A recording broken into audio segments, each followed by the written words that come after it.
So, do you have any idea about accents and how can you speak in a better tone? Anyone? Okay. Can you tell me that what is an accent? What's the way of speaking? Yes. Okay. And anybody else? Come on, try. There is a different style of speaking English, like there is a British accent and yes, there are two variations in English language, which are a British accent and an American accent. Yeah. Okay. So, but there's a proper definition. Okay, an accent is a way of how you pronounce a language. Now, it has nothing to do with vocabulary or grammar or sentence structure, but yes, it is a way of how you pronounce or how you speak. Okay, and a person can be easily judged by his way of speaking. Okay, so many people they work really hard to speak in a better tone or like in with good vocabulary, sentence structure, and good grammar. They have everything in position and perfect. But if the pronunciation is wrong, if it's weak, then the fluency of the language can be greatly underestimated. So, can you tell me some benefits of speaking in a good tone, in a good accent? Any advantages that you think? Come on, go on, think.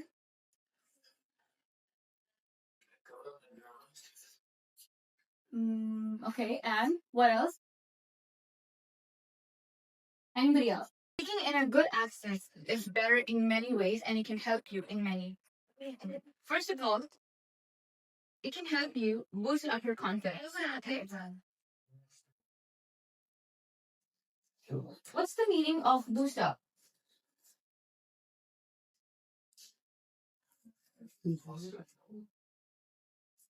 It can escalate or it can increase your confidence. Okay, boost up means increasing or escalating something.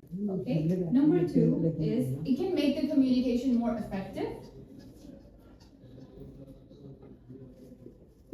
More effective communication, and also it makes the communication easy to comprehend and understand.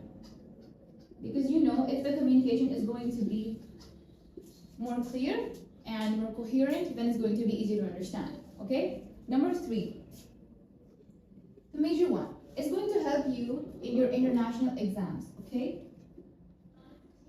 International exams. What are some international exams taken in this country? Can you tell me? And? Yes.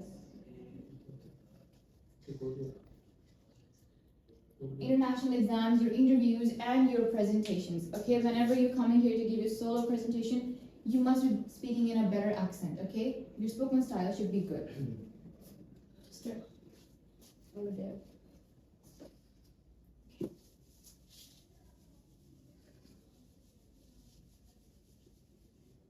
So let's now talk about what are some common mistakes that non-native speakers mean you guys, okay, who are not native speakers, which means that you're not Americans, you're not Britishers, you're normal Pakistanis, okay? So there are some common mistakes that some non-native people make and why they struggle to talk in a better tone, in a better way. So why do you find it hard to talk in a better accent? Why can you not pronounce words better? How do you struggle with it? Me? Yes, that's a point. That's a good point. And what else? Okay, let me tell you. Number one, influence of mother tongue. Influence of mother tongue. What is your mother tongue? What is your mother tongue? Punjabi. Okay, Punjabi and Urdu. Many people come from different countries, from different cities, okay, and they have different accents, distinctive accents of speaking, okay, and their spoken styles are very different from one another. They can be easily recognized from the way they're speaking. Take Pakistan for an example.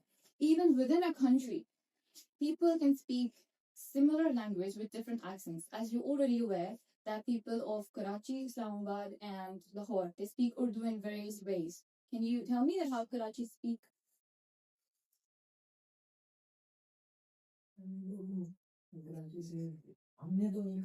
Yes, and what else? Any other symptom? Okay, You know how Lahoris speak? Yes. In normal Urdu, we're going to say मैं burger खा रहा हूँ, but the way a Lahori is going to speak, मैं burger खा रहा हूँ. That's how they speak. Similar is the case with English. Okay, people can be easily judged and recognized by the way they are going to speak. Okay, so you can judge their fluency in the particular language by the way they're speaking to you. Okay, so but the point is that a person's spoken style or his way of speaking is greatly influenced and shaped by his mother tongue. Okay, because he is habitual from the childhood by speaking in one language, so he's very adapted to it and he is greatly influenced by it. Okay, but you can overcome that by doing some practices. Okay. Point number 2: the right pronunciations of the letters R and T.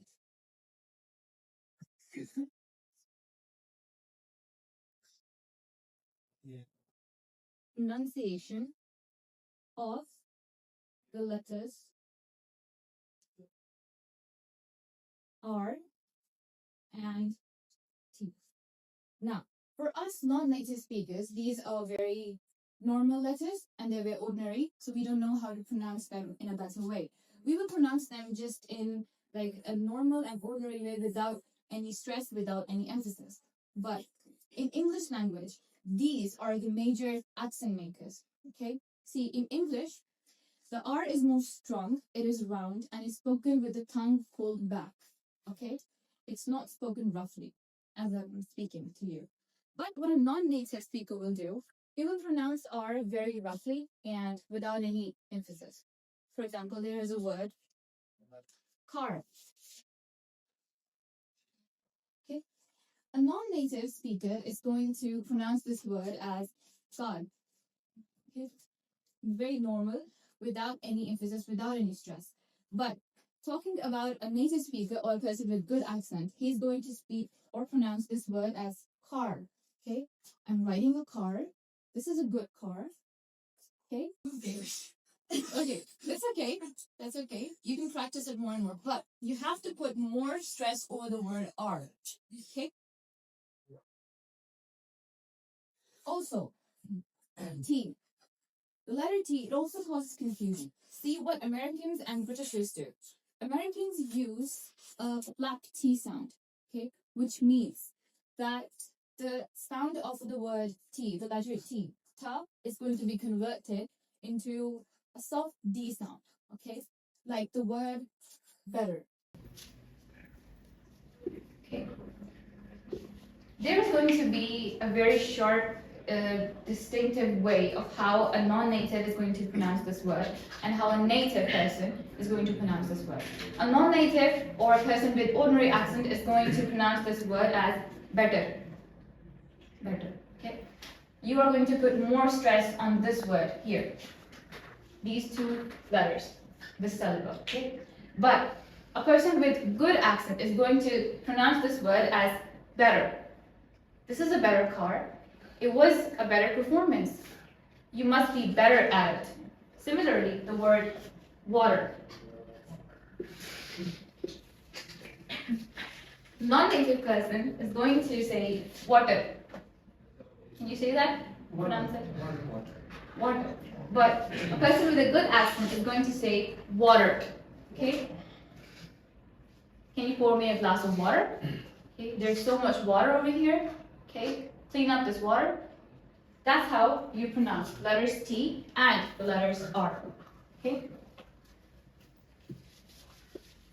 Do you understand? Is it clear? Yes. Okay.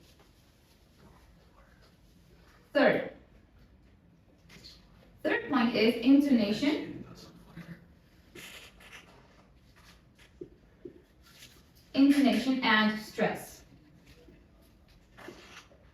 Okay. See, English is a language with stress times computer. So, how are you going to pronounce it as a non-native speaker? Can you tell? No, computer. Computer. And anyone else?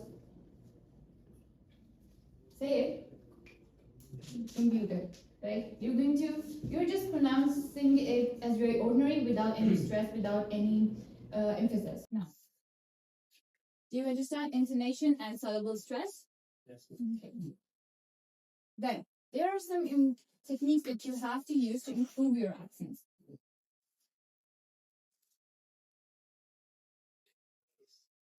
Techniques to improve. Number one is the shadowing technique. Shadowing technique. Do you have any idea about this? Let me tell you. Shadowing technique is a technique in which you imitate or you copy another person's accent. Okay, when you watch English movies, when you listen to English songs, then you are trying to copy the accent they are speaking in. Okay, most people try to do this, and this is the quickest and best way to learn how to speak good English and in a better accent. Very fast. Okay. Number two, better pronunciation or better sounds of R and T. Just like I've told you, and you've practiced a little bit, the sounds of R and T. So can you repeat the words that we have written over here? We have written beautiful, computer, better. Okay. Anyone who wants to practice that one? You. Okay. Yes. Better. And? Water. Water. Water. Okay. And beautiful. Beautiful. Beautiful. Beautiful. Okay, that's good enough. Okay. Then, number three, listening. Listening is also the fastest and quickest way to improve your accent. Okay, the more you listen, the more you comprehend, the more you understand, and the more you try to imitate the accent. That's the goal. Okay.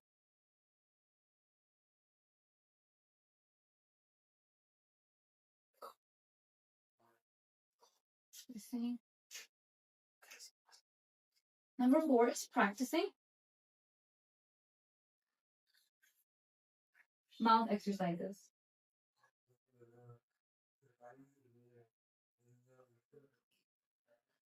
As I've already told you, that how those Britishers and American accents are different from each other and how they speak. Most Britishers pronounce the words with a slight O sound, okay? Yes. They speak with their mouth round, their lips twisted, and that's how they pronounce the words, okay? For example, if I say the word better, in American accent, it's going to be better. But in British accent, it's going to be better. They pronounce the letter T with more stress. Okay? And there are some words in which they use the O sound. Okay? Like, how are you? Okay? Normal person is going to say, how are you? How are you? A very flat tone, very monotone. But in British accent, they're going to say, how are you? How are you doing? Okay? So you have to talk in a low pitched tone, and you also have to use O sounds more when you are talking in a British accent. So these things are not difficult, not complicated. They're very easy. Once you start practicing some mouth exercises, start listening, use the shadowing technique, and use better sounds of R and T. Okay?